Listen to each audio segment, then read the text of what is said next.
whether it's intentional or unintentional, we've evolved to this point where there's almost just we're surrounded by programming that tells us we need the fancy car in order to be happy. We need the trophy husband or the trophy wife. We need the big house. We need like the new fashion clothes. We need like all whatever these things. We need the promotion.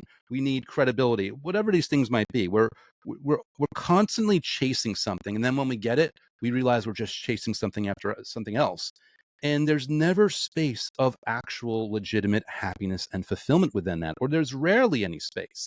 And the really ironic thing about it is, if you could just feel happy, if you could just feel good, if you could just achieve a level of contentment and fulfillment and ease and joy within the moment, within the things that you already have, like your health and your heartbeat and family or friends or whatever might be going on, if you could just do that, it creates this space, it creates this opportunity, whether it's through your psychology or the energetic universe or whatever your beliefs are.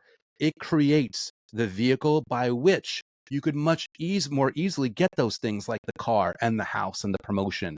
If only you focused more on feeling good without needing those things, some of them would come way faster, some of them would come way easier, and some of them you Mhm. might realize you don't even need to begin with, and it was all just an illusion. Like, you touched on something really important just to expound on a little bit. It's actually a critical part of the Yes. book of, feeling good for the sake of getting what you want versus feeling good for the sake of feeling good. The reason I put that, and by the way, that chapter was the most difficult for me to write because I was going for simplicity. I'm going for simple yet profound because I want it to be a thing where you breeze through the book and that there's no vocabulary issue, or there's no way of speaking or way of expressing where it's like, what's he talking about? I was trying to go like really basic and really direct. And the thing about feeling good for the sake of getting what you want, which of course, you read my book and you realize, oh my god, all I have to do is feel good and I get everything I want. And that's true, and that's okay to have that realization.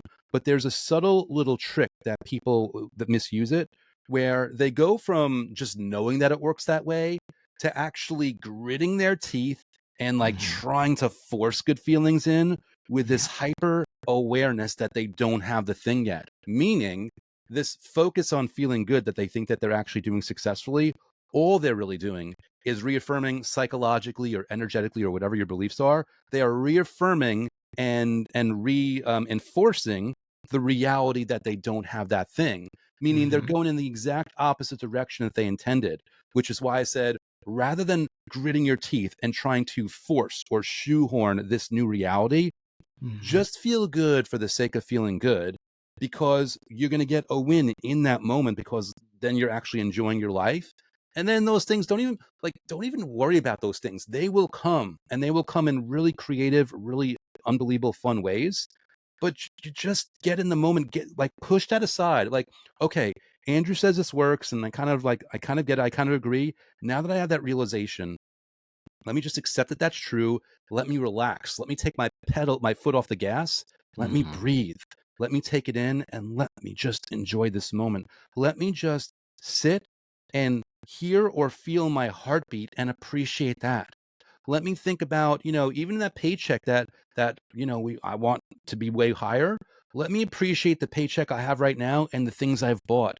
Let me Mhm. look at the food I'm about to eat and have genuine gratitude for how well it's going to taste, and all the people that went into preparing that food, all the truck drivers that transported the ingredients, all the stores that go through who knows what in order to get that process where I can just walk to the shelf and get it, or better yet, we're at a point where I don't even have to go to the store. I just take out my phone and I push a couple buttons and boom, it shows up at my door.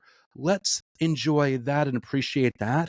And then it's like, oh, all of a sudden, when you're feeling good for the sake of feeling good, then it's like, wait a second, I just thought of a really cool way that I could finance that car I want. I just thought of a really cool way of writing my profile for a dating app that the other, like, people looking at my profile are going to respond to. I Mhm. just ran into somebody who had this really cool money making opportunity and it only cost me $10 to try it.